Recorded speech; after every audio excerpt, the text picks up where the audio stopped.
जय महाराष्ट्र, जय शिवराय सर्वांना. कविता बारीक चॅनलवर आज पुन्हा एकदा सगळ्यांचं मनापासून स्वागत आहे. आज आपण एक खूप महत्त्वाच्या विषयावर बोलणार आहोत. ऑनलाईन स्कॅम कसे ओळखायचे? कारण आजच्या काळात हजारो नाही तर लाखो लोक ऑनलाईन फसतात आणि त्यामागचं सगळ्यात महत्त्वाचं एक कारण असेल तर ते आहे की माहिती नसणं आणि पटकन पैसे कमवण्याच्या लालचमध्ये येऊन लोक पैसे भरतात आणि स्कॅम करून घेतात.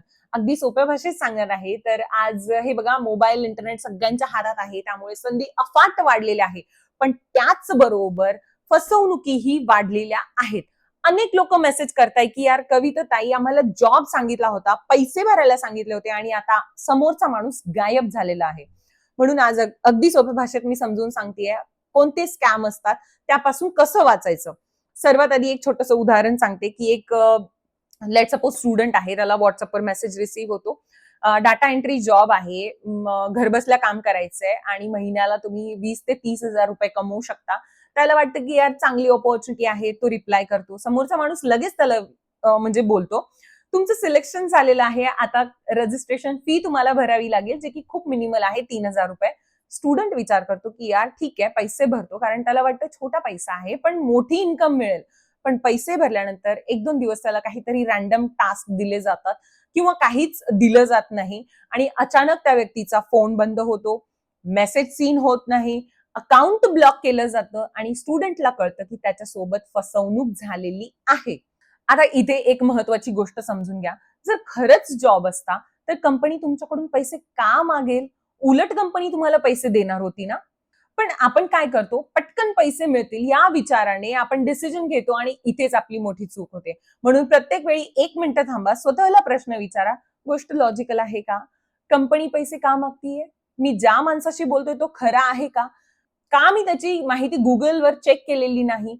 आणि जर हे प्रश्न तुम्ही स्वतःला विचारले तर 99% तुम्ही स्कॅम पासून वाचू शकता.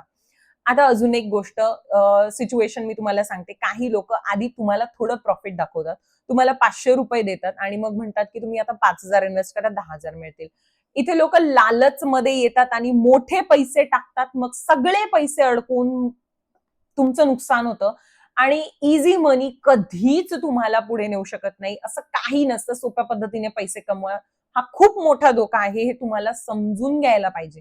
आता रेड फ्लॅग बद्दल जर मी सांगायला गेले तर कुणी आधी पैसे मागत असेल तर सावध राहा. कुणी खूप जास्त इन्कम प्रॉमिस करत असेल तर विचार करा. कुणी प्रेशर टाकत असेल, आत्ताच डिसिजन घ्या नाही तर चान्स जाईल, तर लगेच थांबा. ओटीपी मागत असेल तर सरळ म्हणा नाही, कारण ओटीपी तुमचा पासवर्ड आहे. आता रिअल आणि फेक ऑपॉर्च्युनिटी बद्दल आपण समजून घेऊया. रिअल कामामध्ये सुरुवातीला शिकावं लागतं, मेहनत करावी लागते सिरियसली, लगेच पैसे मिळत नाही, हळूहळू इन्कम येतो. फेक कामात सुरुवातीलाच मोठे पैसे दाखवले जातात, लगेच पैसे मागितले जातात. म्हणून लक्षात ठेवा, slow growth is a real growth. समजलं? जर तुम्हाला सेफ पद्धतीने ऑनलाईन काम करायचं असेल तर फायबर, अपवर्क, फ्रीलान्सर, लिंक्डइन सारखे ट्रस्टेड प्लॅटफॉर्म्स वापरा. इथे तुम्हाला खरे क्लायंट्स मिळतात, पण पेशन्स ठेवावं लागतं आणि स्किल्स तुम्हाला लागतात.